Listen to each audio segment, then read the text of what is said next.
ଆପଣ ନିଜର ବେବିକୁ ସେଲାକ୍ ଦେଇଛନ୍ତି ନା ଘରେ ବନା ଛତୁଆ? କିନ୍ତୁ ସତରେ କଣ ବେଷ୍ଟ ଷ୍ଟୋର ବାଉଟ୍ ଫୁଡ ନା ମା ହାତରେ ବନା ହୋମମେଡ୍ ମିକ୍ସ? ବହୁତ ମା କନଫ୍ୟୁଜ ହୁଅନ୍ତି ସେଲାକ୍ ଦେଲେ ବେବି ମୋଟା ହେବ କି? ହୋମମେଡ୍ ଛତୁଆ ଦେଲେ ଡାଇଜେଷ୍ଟ ହେବ କି? ପ୍ୟାକେଜ୍ଡ ଫୁଡରେ କେମିକାଲ ଥାଏ କି? ଆଜି ଆମେ ଇମୋସନାଲ, ସାଇଣ୍ଟିଫିକ ଆଉ ପ୍ରାକ୍ଟିକାଲ ଭାବରେ କମ୍ପେୟାର କରିବା। Homemade Cerelac versus store bought Cerelac. କୋଉଠି ନ୍ୟୁଟ୍ରିସନ ଅଧିକ, କୋଉଠି ରିସ୍କ କମ୍, ଆଉ କଣ ହେଉଛି ବେଷ୍ଟ ଚଏସ୍ ଆପଣଙ୍କ ଛୁଆ ପାଇଁ? ଭିଡିଓଟିକୁ ଶେଷ ପର୍ଯ୍ୟନ୍ତ ଦେଖନ୍ତୁ, କାରଣ ଶେଷରେ ମୁଁ କହିବି କେଉଁ ଏଜରେ କଣ ଦେବା ବେଷ୍ଟ।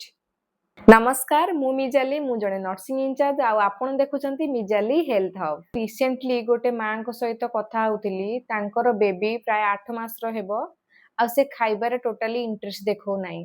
ସେ ମତେ କହିଲେ, ଦିଦି ମୋ ଛୁଆକୁ ମୁଁ ଘରେ ସେଲାକ୍ ଦଉଛି, ମୋ ଶାଶୁ ମା କହୁଛନ୍ତି ଛତୁଆ ଚାଉଳରେ ଖେଚେଡି ସବୁ କରିଦବା ପାଇଁ, ଡକ୍ଟର କହୁଛନ୍ତି homemade ସେଲାକ୍ best.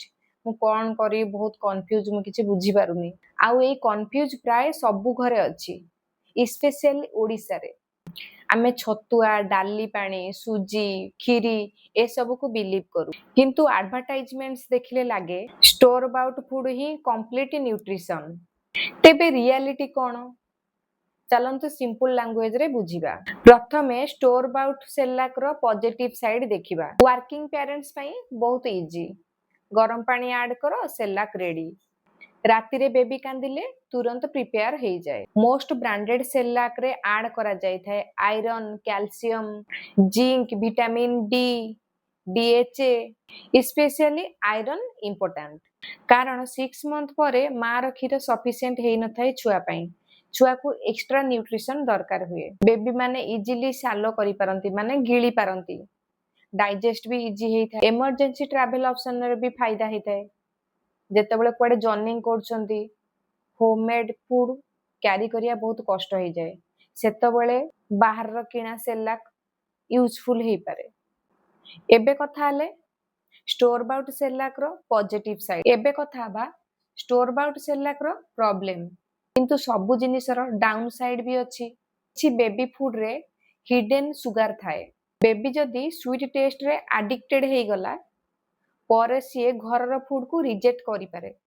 ପ୍ରିଜର୍ଭେଟିଭ୍ସ and processing food ସବୁବେଳେ ଡେଞ୍ଜରିୟସ୍ ନୁହେଁ, କିନ୍ତୁ highly processed food daily use କରିବା ଆଇଡିଆଲ ନୁହେଁ।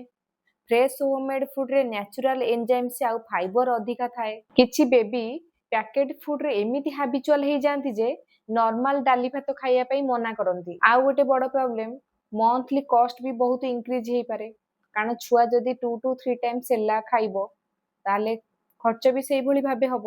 ଏବେ କଥା ହେବା ହୋମମେଡ୍ ସେଲାକ୍ର ବେନିଫିଟ। ହୋମମେଡ୍ ମିକ୍ସ ଛତୁଆରେ କଣ ଥାଏ? ଚାଉଳ, ମୁଗ ଡାଲି, ଚଣା, ରାଗି, ସୁଜି, ବାଦାମ ପାଉଡର। ଯଦି ଛୁଆକୁ 1 ଇୟର ହେଇଯାଇଛି ତାହେଲେ ବାଦାମ ପାଉଡର ବି ଆଡ୍ କରିପାରିବେ। ଲିଟିଲ ଆମାଉଣ୍ଟର ଇଲାଇଚ ଏସବୁ ଥାଏ। ଏସବୁକୁ ଡ୍ରାଇ ରୋଷ୍ଟ କରିକି ପାଉଡର କରିକି ଷ୍ଟୋର କରାଯାଏ। ଏଥିରେ ମେନ୍ ବେନିଫିଟ କଣ? Fresh and natural, no artificial flavour, no extra sugar, no unnecessary chemical. बेबीर डाइजेशन प्रॉब्लम भी हुए नहीं, कॉन्स्टिपेशन भी हुए नहीं, बेबीर टेस्ट डेवलपमेंट भी बढ़े, बेबी डिफरेंट नेचुरल टेस्ट सीखे, परे घरर खाद्य एक्सेप्ट करिबा इजी हुए, आउ बजेट फ्रेंडली भी, भेरी इकोनॉमिकल। आउ माँ हाथ में बना खाद्यर गोटे अलग केयर थाए, आउ बेबी पाई इमोशनली भी स्पेशल लगे। किंतु होममेड माने सबु बेले परफेक्ट नुहे, बहुत कॉमन मिस्टेक्स भी अच्छी। किछि माँ खाद्य रे बहुत पानी ऐड करंती, रिजल्ट बेबीर पेट बहुत जल्दी पूरी जाए, किंतु कैलोरीज कम मिले। पोर हाइजीन, जदि स्टोर भल भाव न करूछंती ताले सेतरे फंगल ग्रोथ करे, आयरन डेफिशिएंसी भी हेई पारे। ओनली राइस बेस्ड फूड देले एनफ आयरन मिलेनी। आउ गोटे बड़ प्रॉब्लम होची फोर्स फीडिंग। एटा प्रत्येक माँ करंती, आ गोटे चामच खाइदे, आ गोटे चामच खाइदे, जहा फल रे कि छुआ खाइबा को हेट करे। एबे कथा हबा बेस्ट कोन, स्टोर बाउट सेलाक ना होममेड छतुआ?